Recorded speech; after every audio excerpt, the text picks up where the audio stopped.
बिहारी जी 10 बजे शयन में चले जाते हैं तो फिर मन में शंका होती है कि रात को 10 बजे के बाद जब भी नाम जप करते हैं तो उनकी निद्रा में बाधा तो नहीं पड़े? नहीं, 10 बजे शयन देखने को चले जाते हैं, फिर रास करते हो।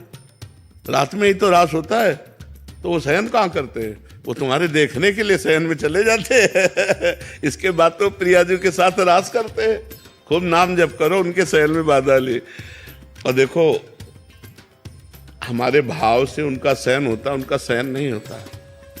ये जो नींद है ये तमोगुण है, और भगवान गुणातीत हैं। सतोगुण, रजोगुण, तमोगुण, ये मायाकृत गुण भगवान में नहीं है। भगवान में नींद भी नहीं है, भगवान में नींद नहीं है। पर जब हमें नींद आती है तो हम अपने भगवान को सुलाते हैं। हमें भूख लगती है तो अपने भगवान को पवाते हैं। हम आत्मवत सेवा करते हैं। हमारे जो अर्चावतार हैं भगवान, श्री विग्रह हैं, तो हम उनको आत्मवत दुलार करते हैं कि अब बाल भोग पाने का समय हमारे, तो भगवान को बाल भोग लगाओ।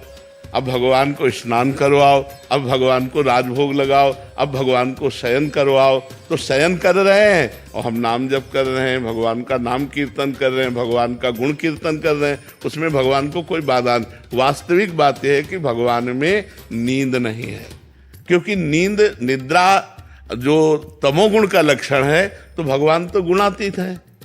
निद्रा आलस्य प्रमादोत्थम तत्तामस मुदाहरतम। निद्रा आलस्य प्रमाद आदि ये तमोगुण के लक्षण। भगवान अगर शयन करते हैं तो योग निद्रा में शयन करते हैं। योग भगवत स्वरूप में वो हर समय जागृत अवस्था रहती, चैतन्य अवस्था रहती है। जैसे समाधि में योगी, तो योगियों के परम गुरु भगवान वो योग निद्रा में रहते हैं, ना कि तमोगुण रूपी निद्रा में रहते हैं। तो ये घबराने की जरूरत नहीं कि भगवान सो गए तो हम नाम जप करेंगे तो भगवान को डिस्टर्ब होगा। नहीं नहीं, ऐसा नहीं। गिरिराज दादरी, राधे राधे महाराज जी। महाराज जी, अभिमान बढ़ रहा है, कम कैसे हो? संतों की चरण रज का सेवन करो, ये अमोघ औषधि है। संत चरणामृत और संतों की चरण रज माथे पे लगाओ, ये अभिमान को चूर चूर कर देगी। बहुत इसमें अपार सामर्थ्य है। संत चरणामृत ये मिल जाता है जहाँ संत सेवा होती है, तो वहाँ संतों का चरणामृत उतारा जाता है। और अगर ना ऐसा हो तो अपने पास अर्थ हो तो एक बार संत सेवा कर ले, साल में एक बार संत सेवा करा ले तो औषधि मिल जाएगी। 150 संतों को बुलावे, चरणामृत उतारे और उसी में जल मिला करके। संत चरणामृत, हमें आपको अनुभव की बात कहते हैं।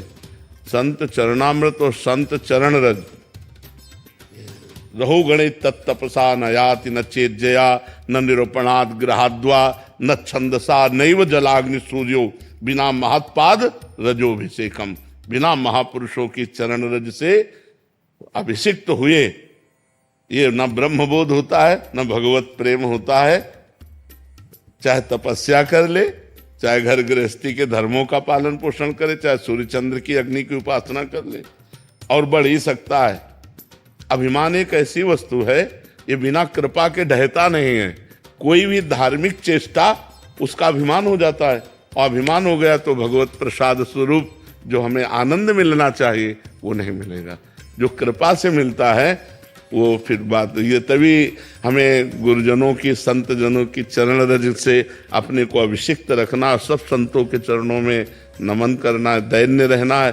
तो ये अहंकारी संस्कृति मूल सूल प्रदनाना सकल शोकदायक अभिमाना, ये संस्कृति का मूल चक्र है देहाभिमान।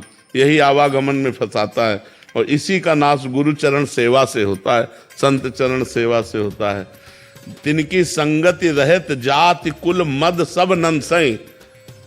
जो भगवत प्रेमी महात्मा है, अगर उनका संग मिल जाए तो उनके संग मात्र से हर अभिमान का नाश हो जाता है। और जहां अभिमान प्रकट हुआ वहां शुद्ध भक्ति नहीं रहती। विद्या रूप महत्व कुल धन जोबन अभिमान सट कंटक देखे जहां रहे न भक्ति निदान। रहे न भक्ति निदान स्वांग सब नगर नारी के बिसैन हाथ बिकाए नहीं रिझवर भरतार के। भरतार कहते हरि को, वो हरि को नहीं रिझा सकता, वो विषयी धनी पुरुषों को रिझा सकता है। अभिमानी पुरुष भगवान की भक्ति को कभी प्राप्त नहीं हो सकता, क्योंकि जब तक देहाभिमान और अभिमान रहेगा तो कृपा सिंधु भगवान को अच्छा नहीं लगता। भगवान को अभिमान से द्वेष है। गर्व प्रहारी कहा गया है, और दैन्यता से प्यार है। ये दरबार दीन को आदर रीत सदा चली आई। ये दीन प्यारे वेद पुकारे द्रवौ सुश्री भगवाना। हमारे जो भगवान है उनको दैन्य प्रिय है, और हमसे द्वेष। तो हमें लगता है भगवान से प्रार्थना करें और संत चरणामृत और चरण रज का सेवन करें, जिससे ये रोग दूर